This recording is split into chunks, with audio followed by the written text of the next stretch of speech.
Hi, everyone. Welcome back to the Change Your Mind podcast, where we explore personal development, spirituality, and science. I'm your host, Kris Ashley. I'm really excited for today's guest. We are going to talk about psychedelic retreats that are helping people heal from all sorts of things like PTSD. First, before we get into it, a couple of announcements. Head over to the links in the show notes. You're going to find ways to connect with my amazing guest, ways to connect with me. You'll find freebies, downloads, courses, coaching links, ways to sponsor the podcast. You'll find a link to my book, Change Your Mind to Change Your Reality. It was endorsed by 3 people from the film The Secret. It was endorsed by John Gray, who wrote Men Are From Mars, Women Are From Venus, Anita Moorjani, who wrote Dying to Be Me, so check it out. And as always, this podcast is part of the Los Angeles Tribune Podcast Network. We are doing massive things in personal development. We have amazing retreats, we're going to talk about retreats today. We have amazing events about once a month. I was just on stage with Les Brown, Dr. Joe Vitale, Jim Quick, Joseph McClendon. So we have amazing things going on, incredible podcasts in the network. Come check us out. What if the one thing keeping you stuck is the way you think? Welcome to Change Your Mind with Kris Ashley, the podcast where science meets spirituality and mindset becomes your most powerful tool for transformation. I'm Kris Ashley, author of Change Your Mind to Change Your Reality, trainer, speaker, and lifelong seeker. For years, I battled trauma, depression, anger, chronic illness, low self-worth, and the weight of old stories. Until I discovered how to rewire my mind, reconnect with my divine nature, and consciously create a new reality from the inside out. This show is here to help you do the same. Each week, we explore the intersection of personal development, spirituality, and science, diving into topics like healing, emotional mastery, entrepreneurship, resilience, and the quantum nature of reality. You'll hear powerful stories, gain practical tools, and real conversations that will help you change your perspective, get unshakable confidence, and live the vision your soul has always known is possible. Whether you're navigating a major life shift, building your dream business, or seeking deep healing and alignment, you're in the right place. So if you're ready to break through, take back your power, and create a life on your terms, this is your moment. Let's break free from the patterns that hold us back, awaken to who we truly are, and rise. Your transformation starts now.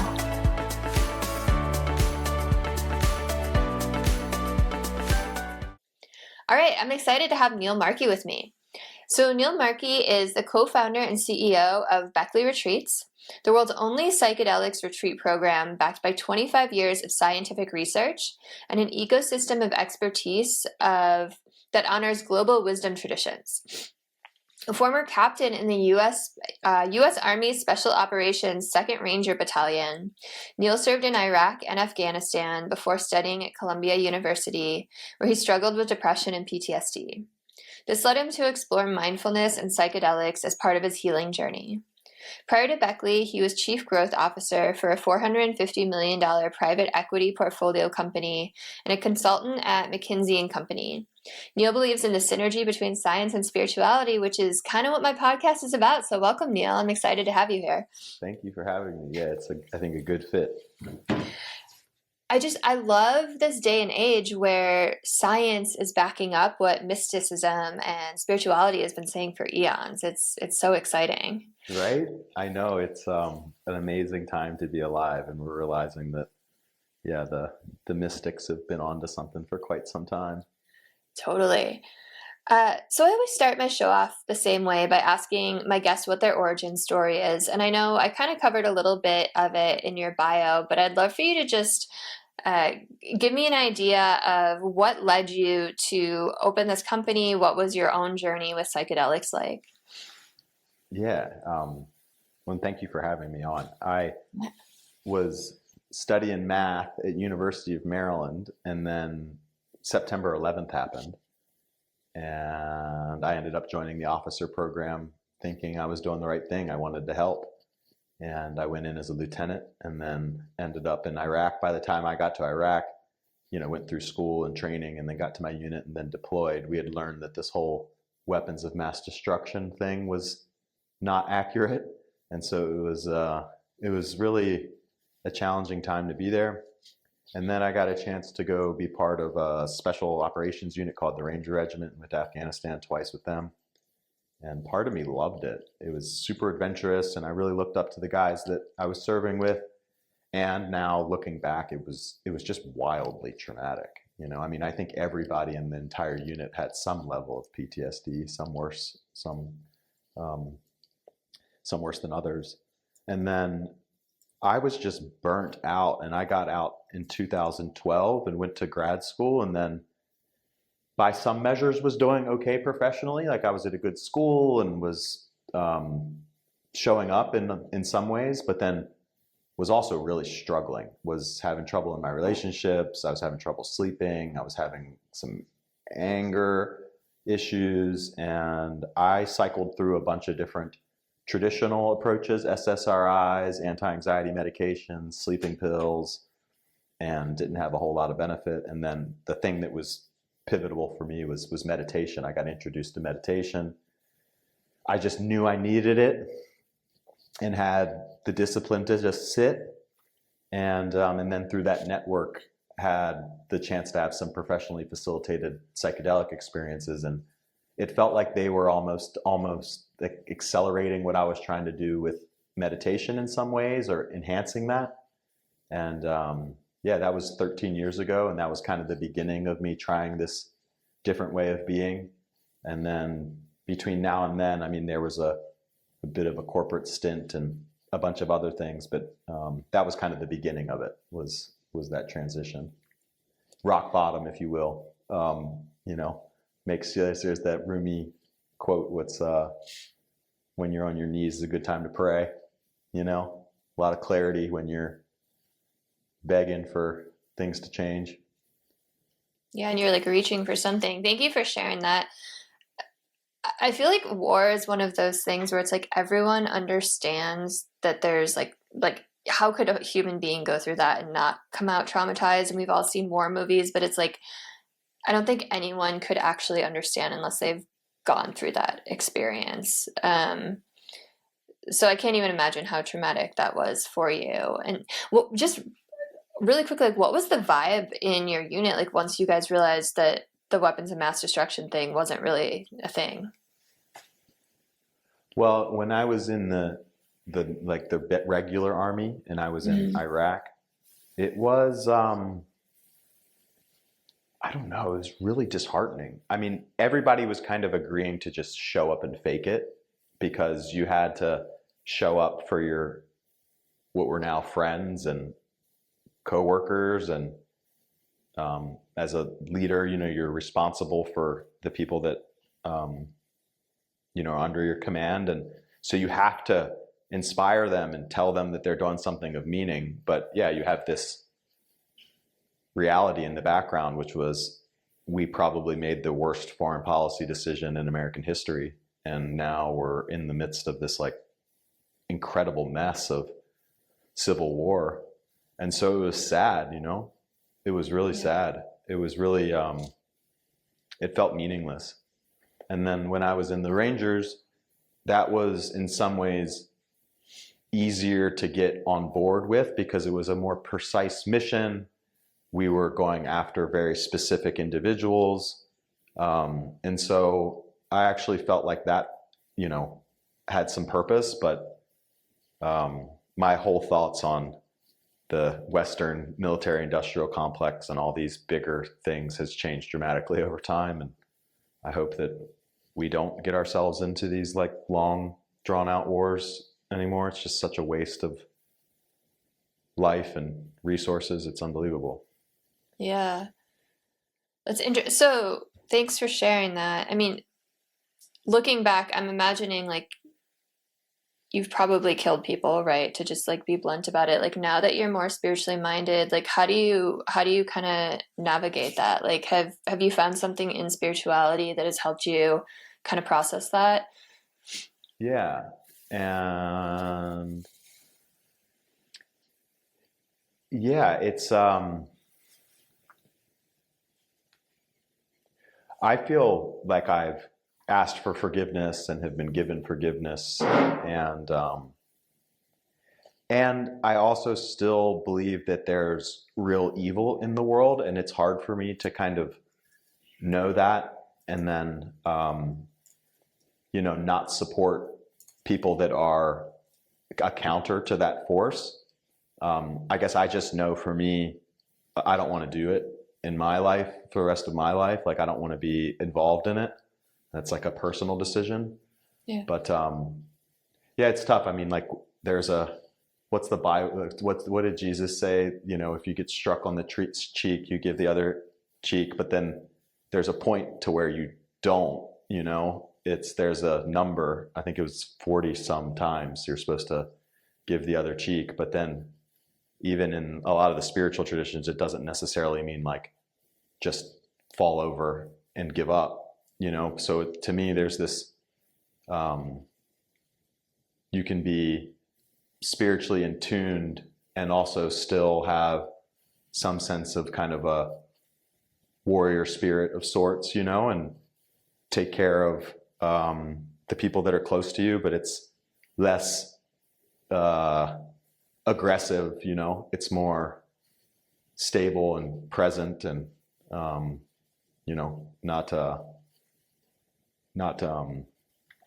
not seeking to prove something. Yeah. Yeah. And I hope when you were going around forgiving everyone else and asking for forgiveness, you forgave yourself too, because that's a really big component of it. Absolutely. Yeah. Yeah. I feel like I asked that, and I appreciate your just like very genuine response, because it's something like I've thought about a lot. I've gone down so many rabbit holes of like people who've had NDEs, and I'm actually working on a documentary about it. But so many people who have had NDEs have come back basically saying like they've lost their ability to judge right and wrong, because they don't see victims and perpetrators anymore. They see people who are healed and who are like emotionally sick, and they're coming from this perpetuated cycle of like the victim who now victimizes, and they can now see that we're all one and we're all connected, and I believe that so wholeheartedly. But if they're out there hurting other people, like you said, like how do you find that balance? Yeah, and I think like, to me, if this idea of God or oneness or the field or whatever, this infinite thing where everything is everything, that then created this existence where there was a duality, where things were this but not that, in order to have this world, we had to have light and dark, we had to have good and bad, we had to have hot and cold, and that's like the definition of it. So I don't know, maybe if you zoom out far enough, things are happening just as they should. And but it's hard to be a human and see horrible things and not have like a emotional reaction to it. I don't know. That evolved perspective where it doesn't bother you and you just see it as the natural course of things. I don't know. It seems like it's kind of overly numb or something sometimes too, and I don't know if that's like my aspiration, to be able to like look at horrible things and be like, well, it's just the way the world is, and not have a emotional response. I think that's what makes us human, so. Totally. There's that idea that like all that duality you're talking about is for lessons so that we can learn and level up and grow as souls. But I also think, like, to your point, like maybe we're here to like help create a better world, right? So like there has to be like some sort of action, right? We can't just kind of like passively bury our heads in the sand. But it's tough, like you said, like none of us, most people don't want to see another person suffering. Yeah. And I don't know if you've listened to any of like Nassim Haramim's stuff, or Zach Bush talks about this, but you can find a lot of similarities if you go down a level. Like if you look at the cellular level and then you kind of zoom up and you look at the human level.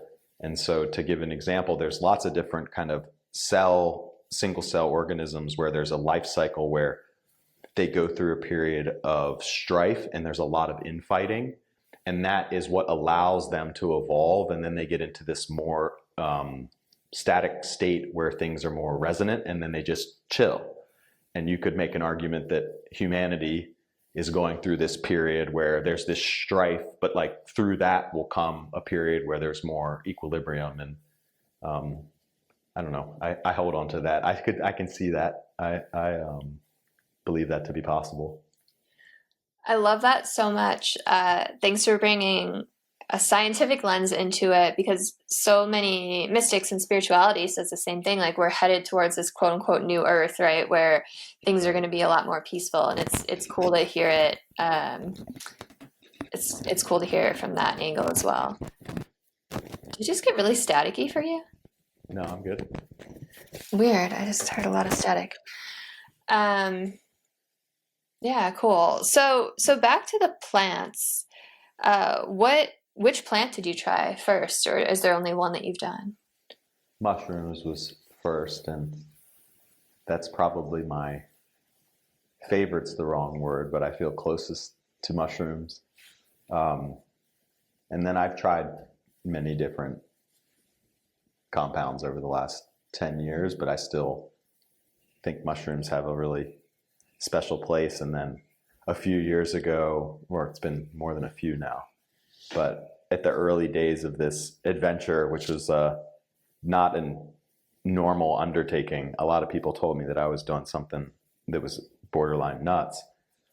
I kind of, in a bit of desperation, kind of was like, can I get a signal, or can I get some clarity that I'm working on the right things? And then, I don't know, a month or so later, there was a Rolling Stone article about National Psychedelic Mushroom Day was my birthday, and I was like, okay, I'll take that. And I love it. Yeah. You told me before the show you were in Costa Rica, and I totally just remembered. I know a girl who, I don't know if she's still there, but she was in Costa Rica for years doing Ibogaine treatments for vets. Have you tried Ibogaine before? I haven't done Ibogaine myself, but I've worked closely with a company called The Mission Within, and this Dr. Martine Polanco, who's a legend, and they do Ibogaine for veterans. So I've been quite close to it. And I think I'll do Ibogaine this year. I think I'll try it. Yeah. Yeah. I mean, just from following her posts on Facebook, she's just seen like amazing results from it. It's miraculous. And even if you listen to the scientists talk about it, there was just a big study last year by Nolan Williams at Stanford. And from like a pharmacological perspective, they say that there's been like all of these different compounds up until this point, and then like Ibogaine is in a league that we've never seen before. It has more mechanisms of action than like anything by an order of magnitude. So it's like it's a phenomenal compound, and we're just starting to kind of understand it. But like more than ayahuasca? Yeah, much more. Wow. Much more. And so it's doing stuff in the brain, it's doing stuff in the gut, it's doing stuff in the central nervous system. I mean, it's like, it's touching everything. And it really is, I mean, again, all of these compounds have risks, and, nothing is like a panacea. It doesn't work for everyone or everything. But for some indications, it looks like Ibogaine is as close to a miraculous compound as we've ever seen. And so people that have like severe complex PTSD, and I've seen this, guys can't get out of bed, multiple suicide attempts, you figure out a way to get them on the plane, you get them down to a program, and they come out the other side of the program, they look different.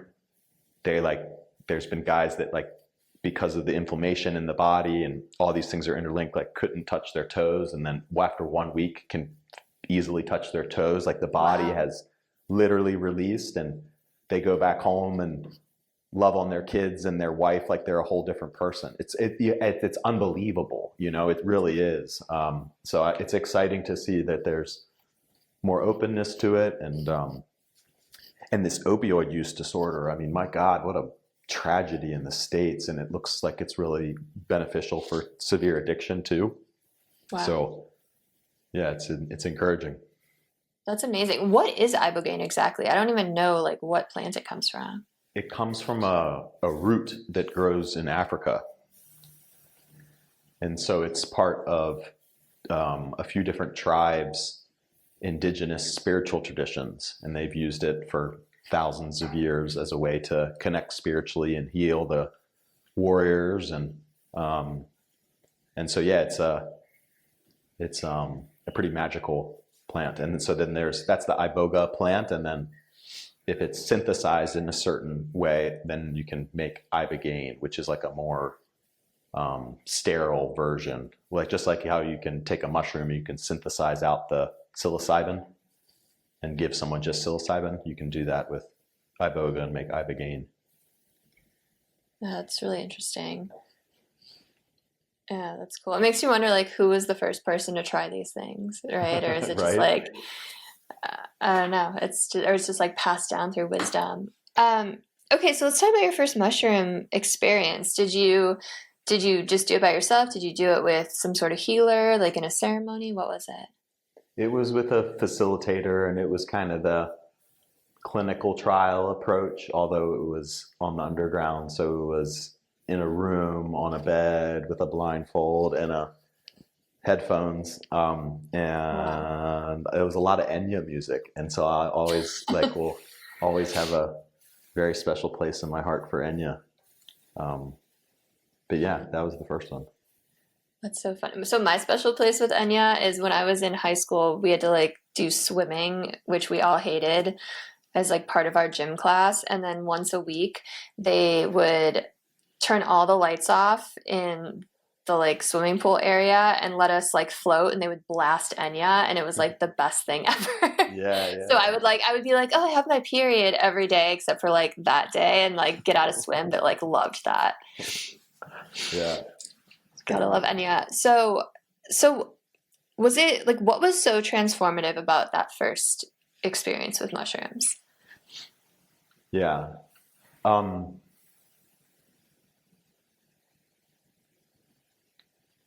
It was just like this central nervous system kind of like release. Like I felt like in some ways I was walking around with my fists clenched because I had kind of trained to be a certain way for so long. And then that was hard to kind of get out of that. And I felt like I was finally like, and so I felt that. And then not in that first mushroom experience, but in ones later, I realized that, so I was quite fortunate, like in the spectrum of like military experiences. I was an officer, and when I was in the Rangers, I was more on like the planning side. So I was a little bit removed from like the worst of it, but was still in like these units where it was quite intense. And I realized that part of what was still causing me some like issue where I was having symptoms was we would get rocketed at night. And so you would be asleep, and then all of a sudden you would wake up to these explosions, and you would have to quickly like grab your rifle and grab your boots and get out of your little bunk and go get into a bunker. And it was just like and I saw in one of the sessions that like there was something for me that was specific around the risk of being asleep and being attacked. And I was able to see that. It wasn't as much like the stuff that was happening and I was around when I was awake. Like my body was ready for that. I was aware, but something was pretty deep. And when I was like in a vulnerable position and then woke up to, life-threatening things.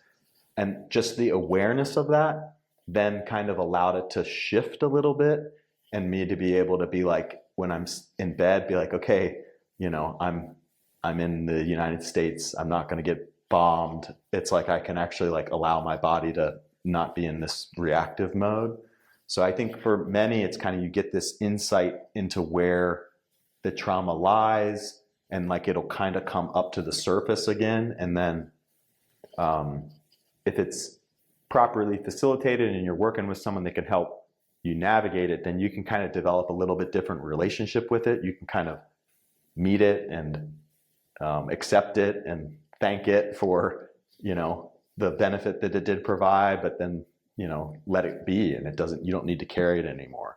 And those things with just talk therapy and kind of regular approaches, they can be really hard to figure out exactly where it is or like where it's stuck.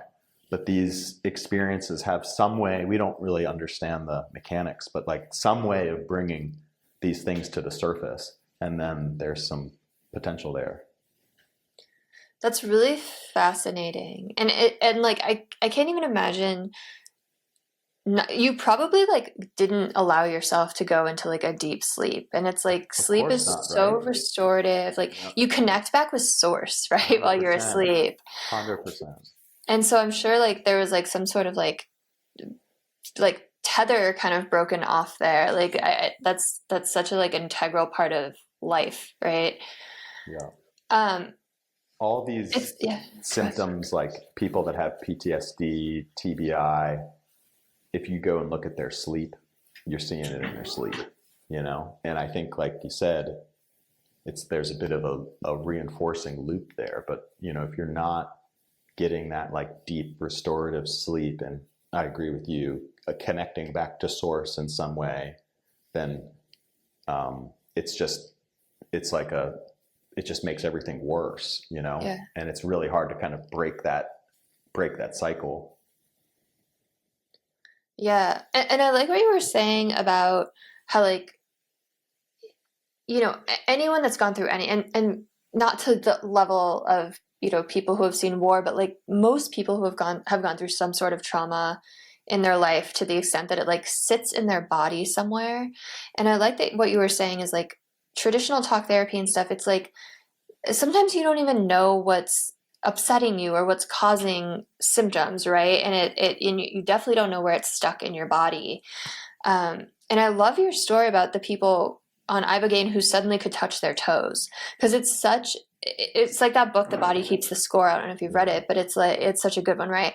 But it's like like your body really does hold on to all of this. And it makes sense that like this plant medicine would kind of like help uproot it because it's so tapped into your unconscious, right? Because most of the time we're not conscious of this. Yeah, it's so fascinating, and like I'm so interested in some of the kind of cutting edge research around these things. But so often, if you find like some emotional kind of dysregulation, there'll be some physical manifestation of that somewhere in the body.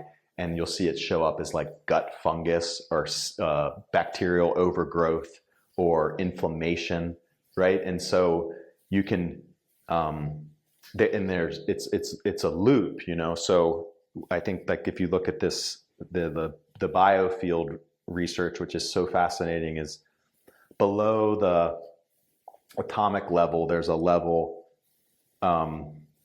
which has a field that has energy and information in it, and we're getting better at being able to measure this. But our experiences and things, when we have traumatic experiences, there's something that happens at that energetic level, and there's memory there, and then it happens there's memory at like the cellular level, and then there's memory and awareness like at our body kind of consciousness level.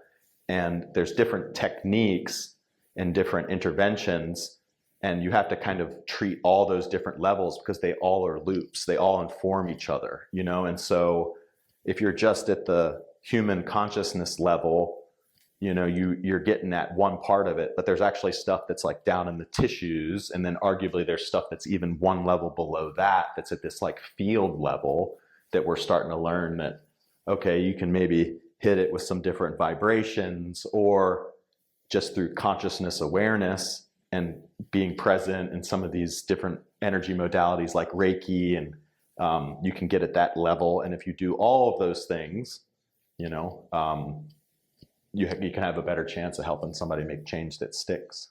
Yeah, so fascinating. It's really cool. And like to that point that all of this starts like energetically and then like gets stored in your body, like pretty much like anyone that's holding on to repressed emotions for long enough, like will develop illness of some kind, right? Not just like the mental and psychiatric and emotional, but like physical illness. It will manifest in your body. Yeah, right. Disease, dis-ease. Yeah. Yeah, but like all these kind of autoimmune diseases, there's I think compelling research that says exactly what you're saying, is that there's some memory or consciousness or awareness that's stuck, that then is coming up through that energetic field into the cellular level and then creating disbalance there, and then that shows up as cancer or inflammation or you name it, oversensitivity. So yeah, it's all these things are linked, you know. Have you had anyone, because you run retreats, like have you had anyone come to you with like a physical illness that then got resolved after doing plant medicine? Yeah, we've had some, you know, we don't know if it's causal, because it's, you know, you've got to kind of do things in a specific way to say if what we did is the thing that created these changes. But to give an example of something that we had a woman come through a program, and she came for most of our people, the people that come through our programs are coming for personal professional development. Like they're doing okay, they want to become more empathetic, they want to be connected more, these types of things. And so that's why she was there. But then after the program, she went back and got her labs done and had had a kidney condition for 20 some years, and had never been able to get it resolved. And it was her levels were normal. Wow. And so it could be completely coincidental. We don't know, but there's things like that happen that I hope that like we as a field can try and study more. But I think it's probably, I mean, I believe that these miraculous things can happen, and miraculous things do happen all the time. And, you know, these types of experiences maybe are getting at that root level. And if you kind of solve things at that root level, then you can make pretty dramatic change. Yeah, that's amazing. So what about fear? I'm just thinking back to myself. So I went through my own PTSD from being sexually abused for 4 years. And part of like my, I don't know, like acting out during that is like I used to do a lot of drugs, and that's including like psychedelics. So I don't even know how many times I've done mushrooms and acid and all these things. But the last time I did mushrooms, I had a really bad trip, and I have like fear around it. Like I would love to go do an ayahuasca ceremony, like with like an actual ceremony, but I have this fear after this bad trip. So like, how do you navigate that? Yeah. Well, I think that, you know, fear is your body trying to tell you something, and you should listen. And then, you know, but then in some ways that fear doesn't mean you don't move forward. It means you pay attention and try and tune in and understand what's happening there. And so I would listen to that. I mean, a lot of our guests, it's their first time doing something like this. And so there's quite a bit of reservation and anxiety, and, you know, we let them know that that's normal. But we also don't try and convince people to come. I mean, you know, I think it's such a personal thing, and that's these experiences too. They, I think, I forget who it was, Robin Carhart Harris, maybe, that was like, psychedelics are definitely not for people that don't want to do them. Like, that's for sure, you know? And so there's these kind of regular Western medical interventions that don't require as much of like a conscious buy-in from the participant. You know, like you can take a vitamin, and your conscious awareness probably could help the vitamin, but like it's not required. But like with psychedelics, for it to be a good, meaningful, positive experience, like that person has to be in the right mindset, and there has to be some buy-in there, so it's so personal. And I think we're still trying to figure out how best to help people make that decision for themselves. But also know that, like, some fear and anxiety is normal, but there's a point to where you shouldn't push it. It's just, it's not for everyone, and nothing is. Yeah, I remember reading DMT, the Spirit Molecule, like years ago. And like most of the experiences were positive, but there's like one or two kind of fucked up ones, right? Yeah. And they even said it like a lot of it had to do with the mindset going in. Yeah. Well, I think broadly right now, to me, there's a difference between kind of like traumatic experiences and challenging experiences. And I would say traumatic experiences are ones where if you ask the person a few months later, would they do it again? And they would say no. It was all downside. I think with psychedelics, if you do all the right things, if you properly screen, if you properly prepare, if you have really good facilitation, if you right set and setting, you do all those things, you can really minimize the traumatic experiences. Can you get it to zero? No. I don't think there's anything that you can kind of like get to zero.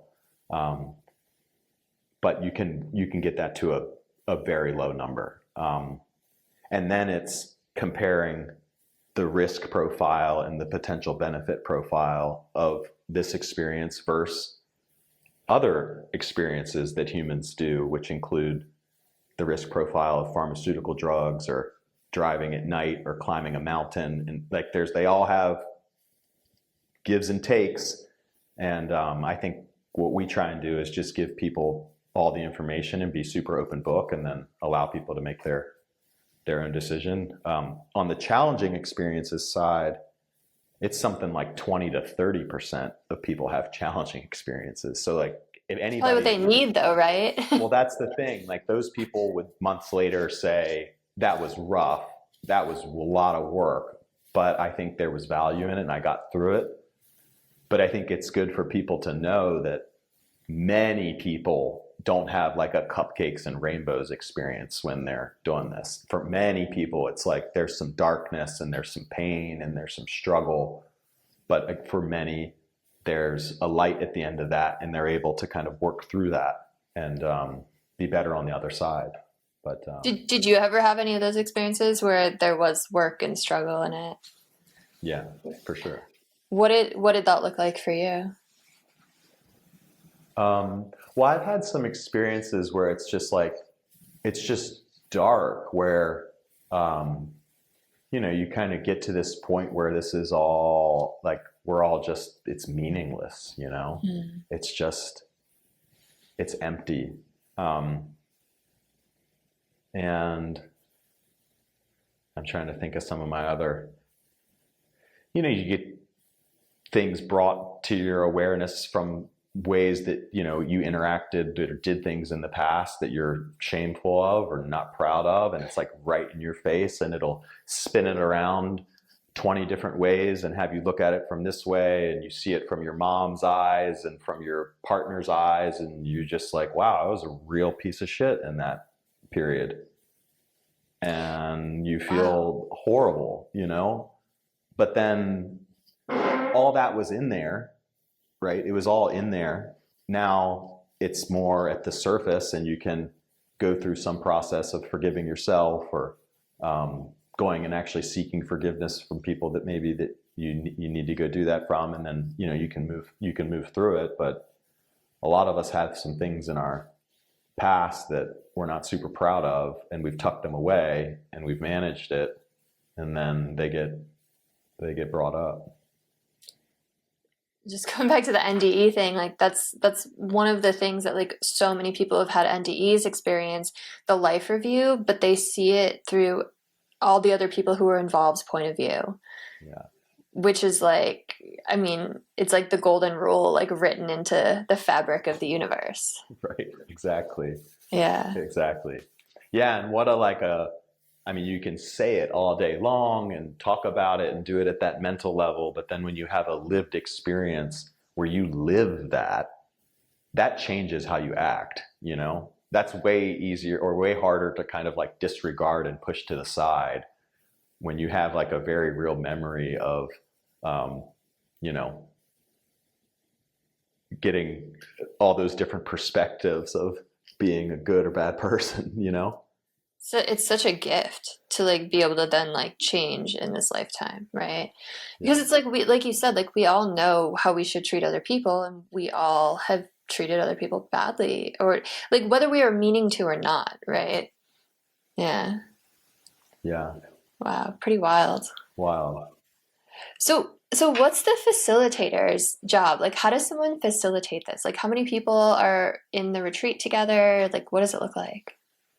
Usually our groups are like 15 guests, and then we'll have a maximum of 3 guests to 1 facilitator ratio. So our normal team size is 5, and each team has a lead.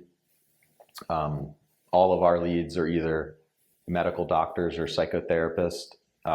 That's cool.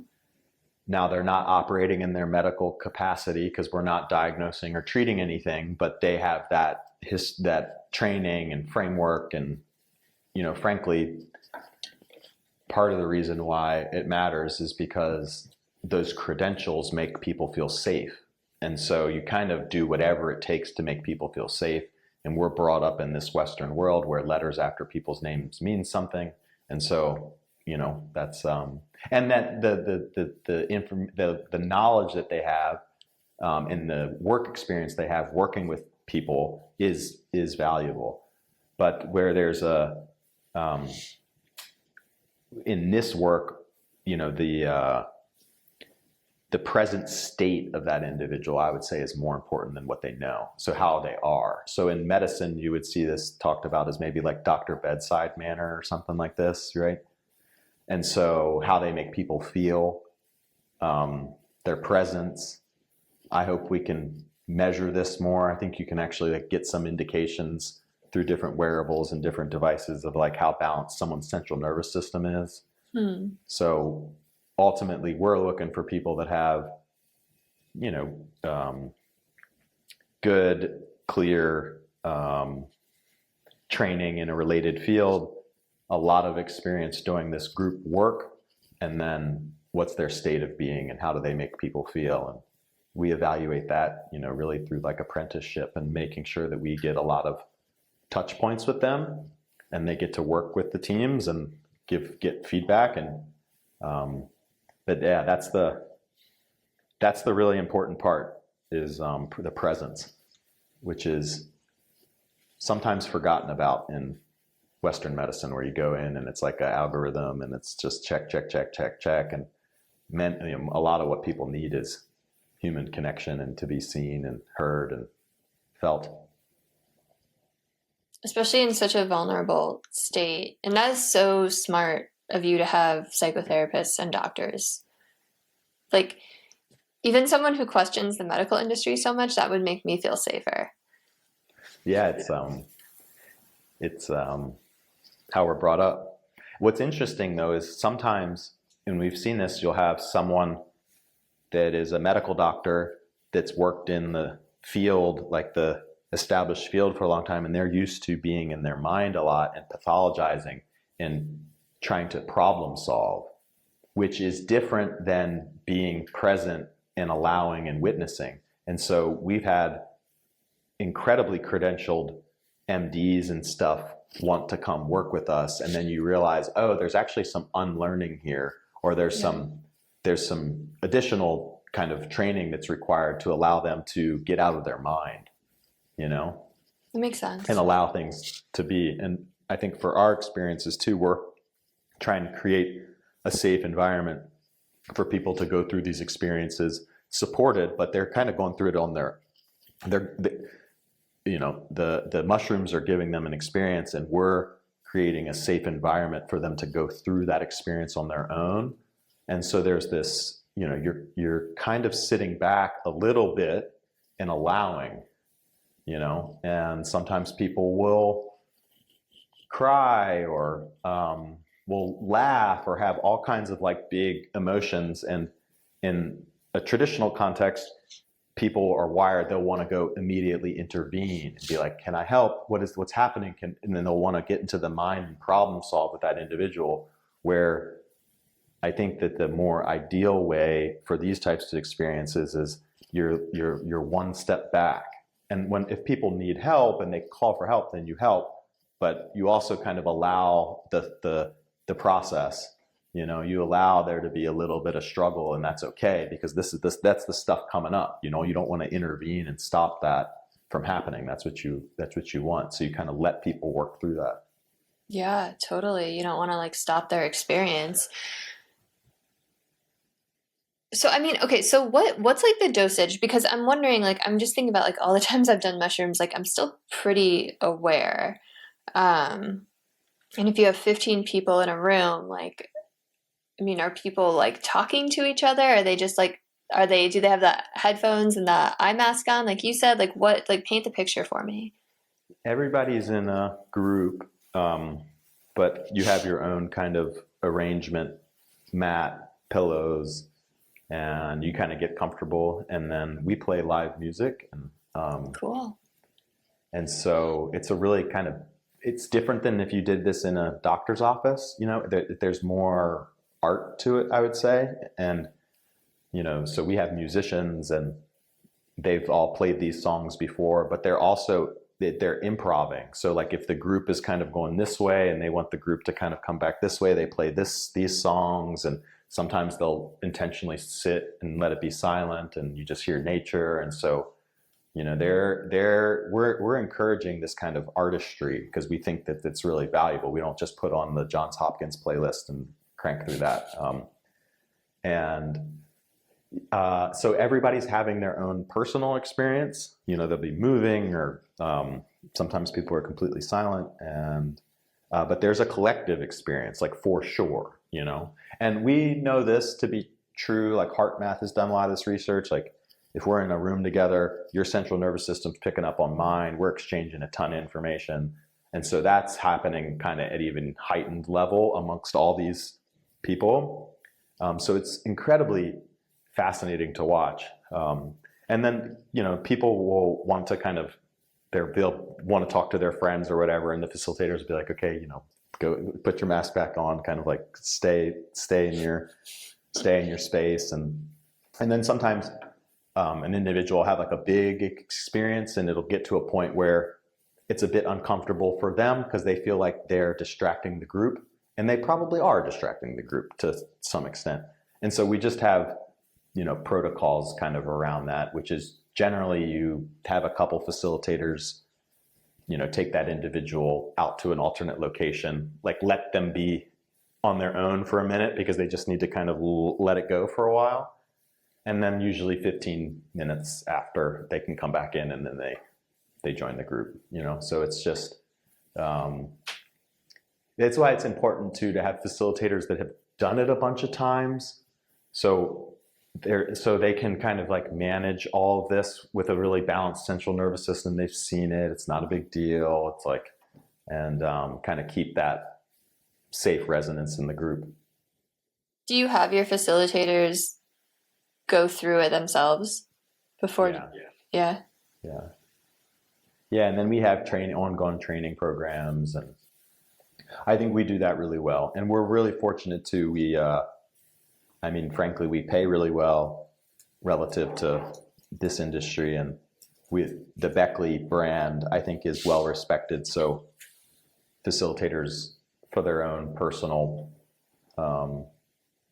professional development, like working with Beckley. It's good for their career, which has then allowed us to be super selective. That's so cool. Hundreds of people that have, submitted applications. We only have a couple dozen facilitators, and we've been able to just pick some of the best, I think, in the world, frankly. I mean, that just says like where the consciousness of humanity is right now, that's the case. Because this used to be such a fringe thing. It's wild how much it's changed in the last 24, 36 months from where I'm sitting. It's, it's encouraging. And there's, it's encouraging and concerning. It's a bit of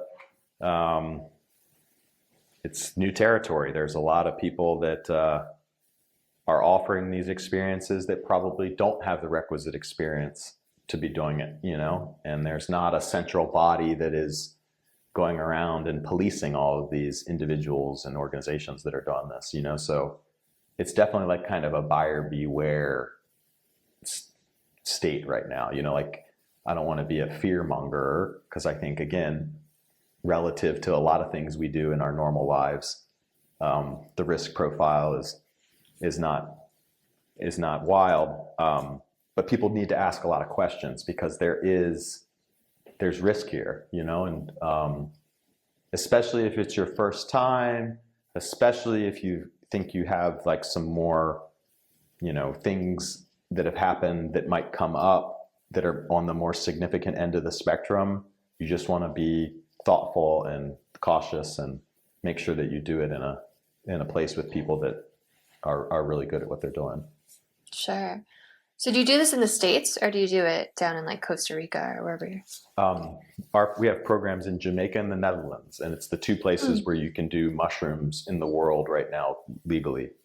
And so we're a US-based company, and we'll do programs in the States, but we're going to wait for something to change at the federal level. And it's a bit unknown right now when that would happen.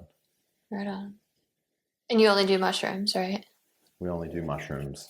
Okay. I think we're going to do some programs that are similar structure. So, big on skill building, teaching people meditation, mindful movement, group format, natural locations, but use ketamine as a accelerant. You can do that today in the States legally. So I think we might test some of those programs. I'm actually a fan of ketamine so long as it's done in the right way. I think that the industry's gotten it a bit wrong, where you can just go to these centers and you get a ketamine infusion and there's no therapy around it. There's no skill building around it. There's no community around it. There's no nature connectedness around it. And to me, that's, less than optimal, to say it lightly. Well, ketamine's not natural though. That's like a pharmaceutical, right? That's right. Yeah, it's a pharmaceutical. It's interesting. That's another one I've done many times back in the day. Mm-hmm. So what is it, like, why'd you choose mushrooms? Like, what is it that mushrooms do that other plant medicine doesn't? So mushrooms, they're one of the safest in relative terms. They're some of the most well-researched, so, and they're also one of the most widely used. So when we're trying to make some assumptions around risk profile, we can be more confident because there's literally been like millions of people that have taken them for thousands of years, and so, and then they work. They're generally well tolerated, so ayahuasca, most people get very ill, and it's it's an intense experience. You could make an argument that that's part of it. I don't disagree with that. But for us, in terms of like having an organization that's running these programs regularly and just trying to have something that's manageable and, consistent, mushrooms, the range of possible outcomes are here. Ayahuasca, I would say the range of possible outcomes is here. So it's just like makes more sense for us. And then there's also, I would say, less conflict around mushrooms, where ayahuasca has more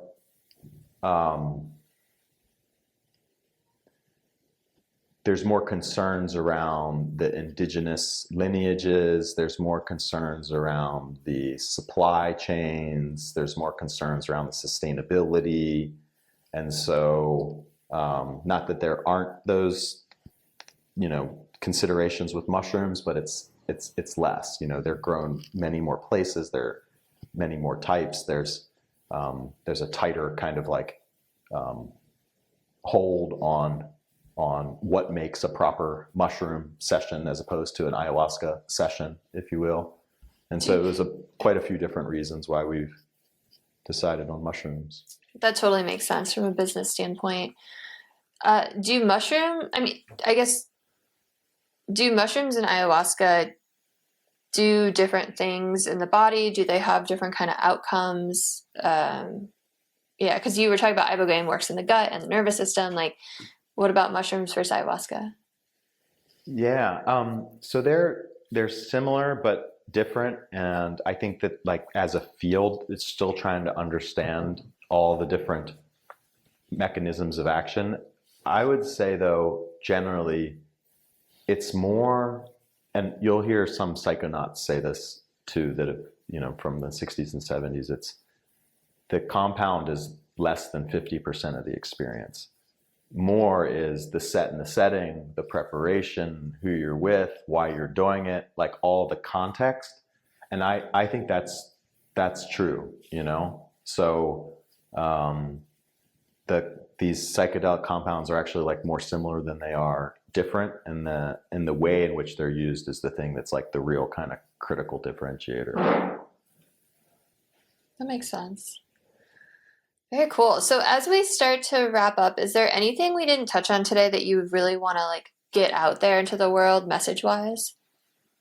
Well, I think, there's a lot of interest and research and emphasis right now on these compounds and experiences for kind of the more clinical end of the spectrum, treatment-resistant depression, PTSD, and these types of things, and that's great, and we're super supportive of that.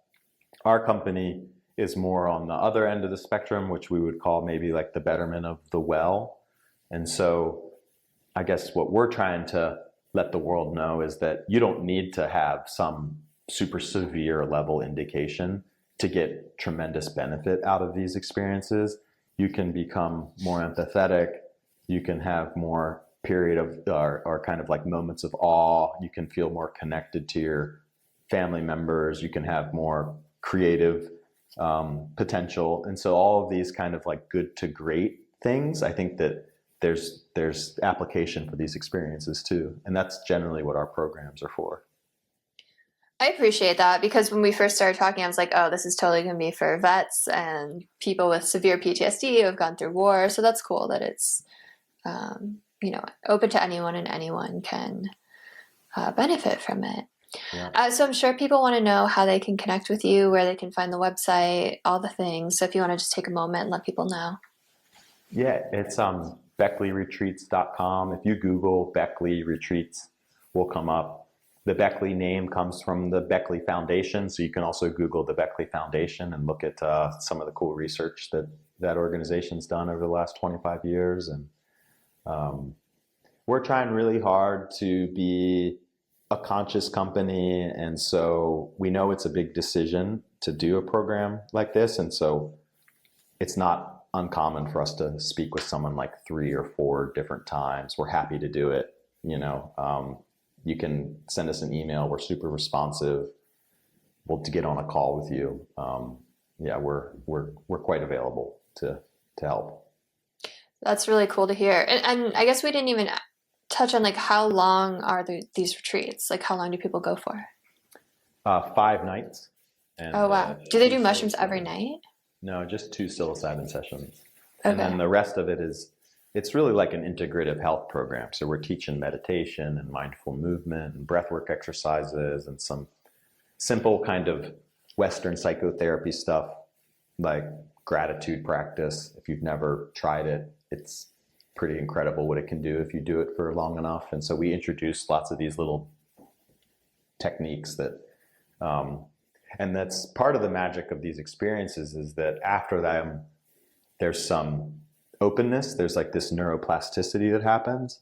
And so I think what it looks like is that if you introduce some of these different ways of thinking and being and different practices, they're more likely to stick.